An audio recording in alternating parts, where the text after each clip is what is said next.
Welcome. I'm Ira Epstein, and let's do some discussion about the events that are now taking place that impact us all. And what a week it was last week, and what a week you're going to have in front of you right now. First, the tariffs. As you know, there's been a change. And last week, President Trump said that blanket tariffs are now going to happen on countries that have tariffs on the United States. And instead of looking and saying, well, we'll put a 10% tariff on this, a 25% tariff on that, he is alluding to the fact that if you have a 10% tariff, in other words, a foreign country on the U.S., we'll put a 10% tariff on your products. Now, what if we don't import the same identical product that they put a tariff on? He hasn't answered how that part will happen, but something is going to take place. There's not going to be any favored nation status as in the past was given on these tariffs. VAT taxes, whether in Europe or elsewhere, are counted as a tariff now. That is a huge change. What does this all mean for Canada and Mexico? Because remember, they originally had until March 4th to address the issues on border demands and the fentanyl. But they still have tariffs that they put on the U.S.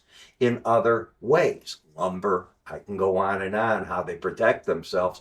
There's many different tariffs that are in there.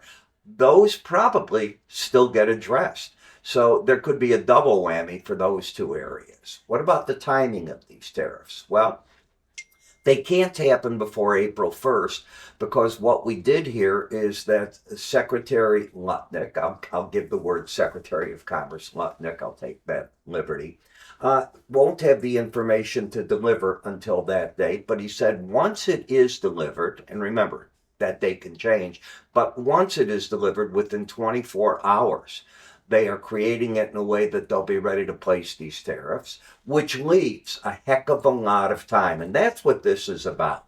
This is a negotiation. This is not a threat.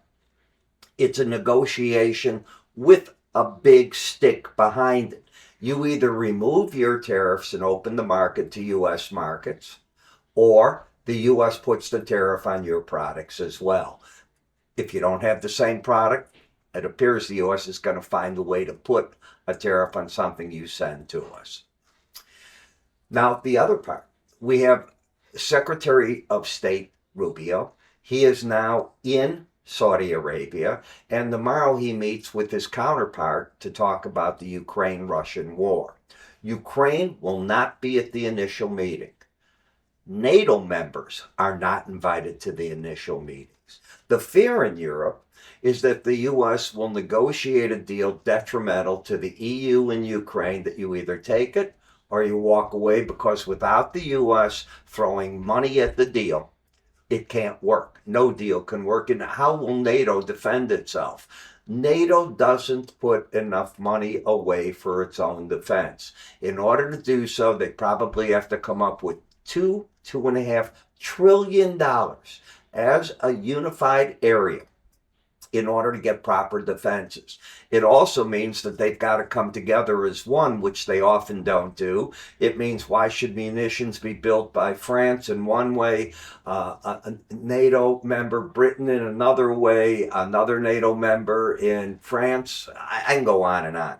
They have to figure out a way to do this all together. That won't happen overnight. So they are sort of over a barrel.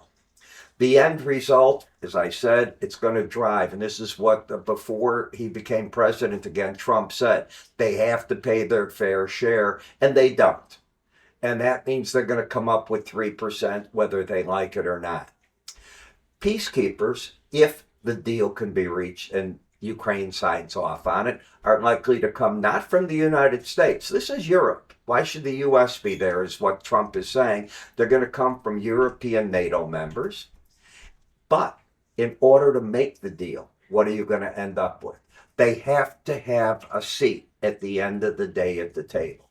So, in summation, when we come on to this part, which is the Russian deal, in order for this part to work, yes, you have to bring in NATO members. Yes, you have to get Ukraine to sign off. But for the very first meetings, you can't possibly think that having all these people at the table is going to get anything done. And that is the way that the negotiation is taking place.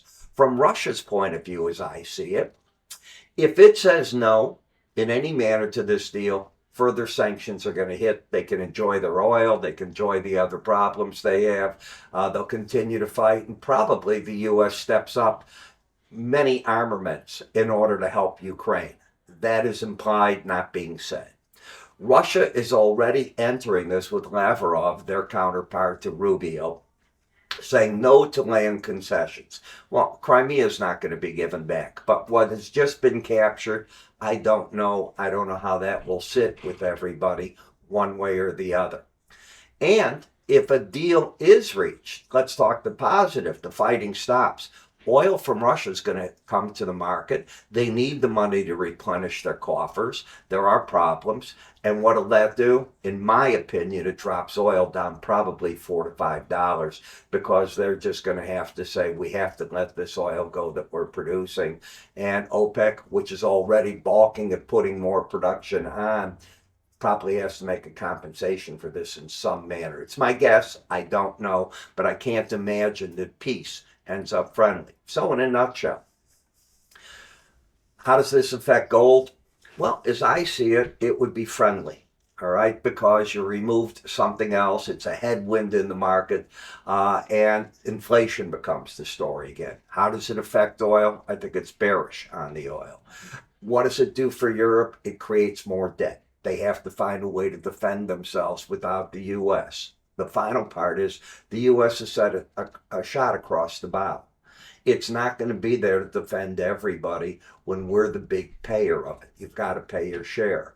Canada, you should take a look at what's going on because you're counting on the U.S. to protect you. You don't have much of an army or defense systems. You count on the United States. Going to be an issue for you as well. So you see what's setting up. Play it accordingly. That is what I tell people, and this is how I'm analyzing the events right now, at least. Now, how to keep up with what I talk about and so on. Number one, at the end of the day, right here, I put out some ideas. But the real meat of what we do is done in the research area, and when you come in here, you can subscribe to our different parts to it. I write twice daily updates, morning videos, very specific, buy here, sell there, here's the stop. It's a momentum trade. It's a regular price trade. What do I mean by that? Let me explain it. And we cover futures, stocks, ETFs, all right there for you. So give yourself a try with all this. Hope you enjoyed this simple 5-minute video, and I'm Ira Epstein.